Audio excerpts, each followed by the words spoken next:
Hello, Fork Shows. This is a day that we've been excited about for quite some time.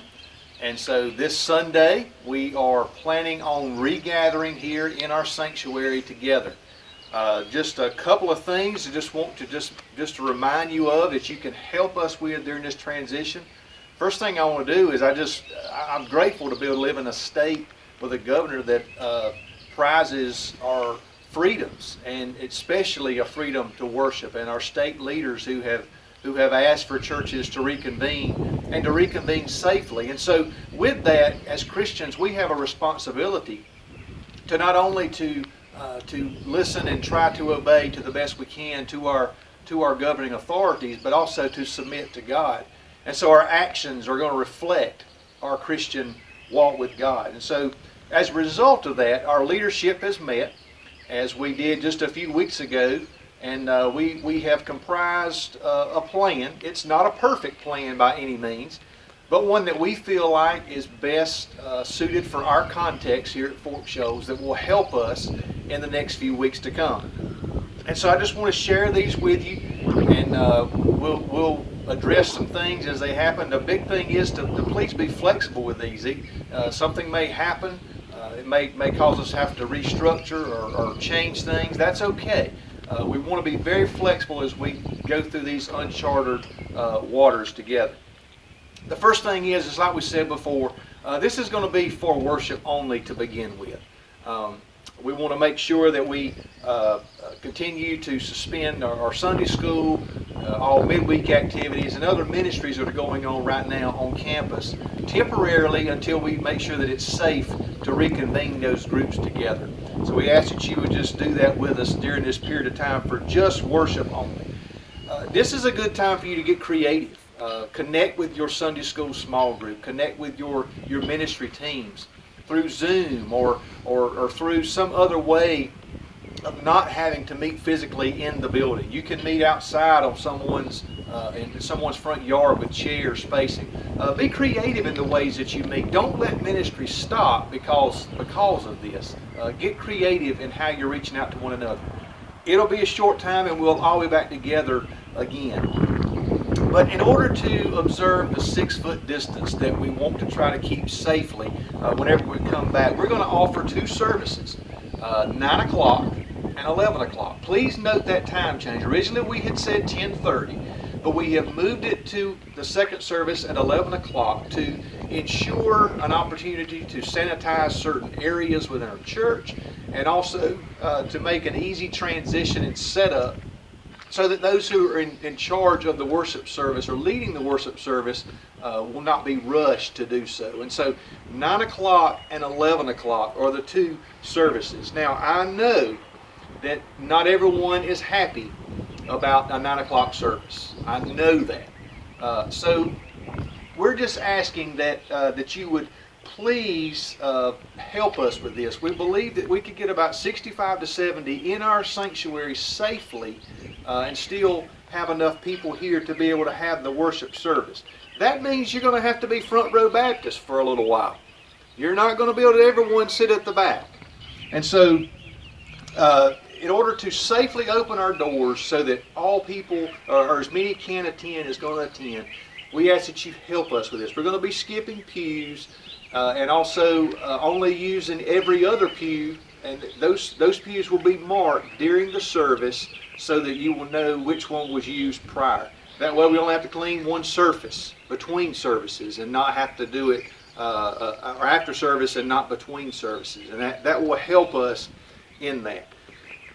If you come to Sunday school, I've mentioned this before, I know this is not mandatory, but if you come to Sunday school on a regular basis, would you consider coming at 9 o'clock?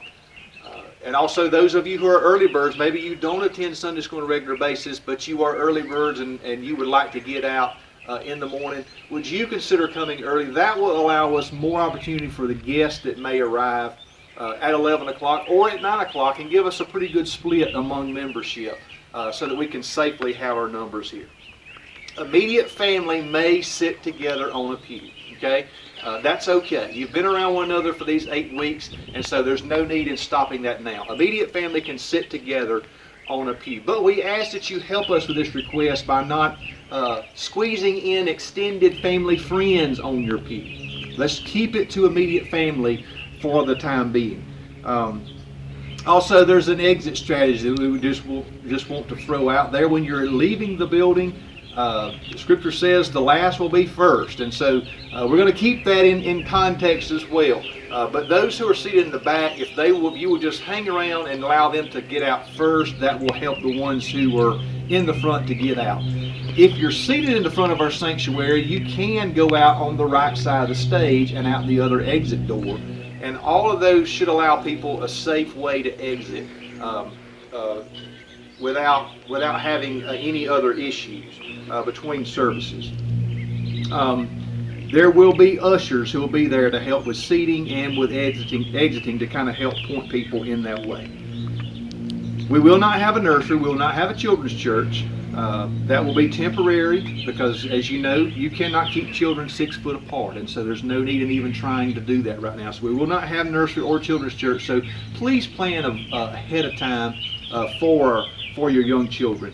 We will have a drop box that's located in the vestibule, and that will be for your tithes. And so you can put your tithes and offerings in there as you come in, or as you exit the building, you will be able to drop that in without having to handle an offering plate. So that will be there for your convenience as well. We will not have a bulletin to distribute.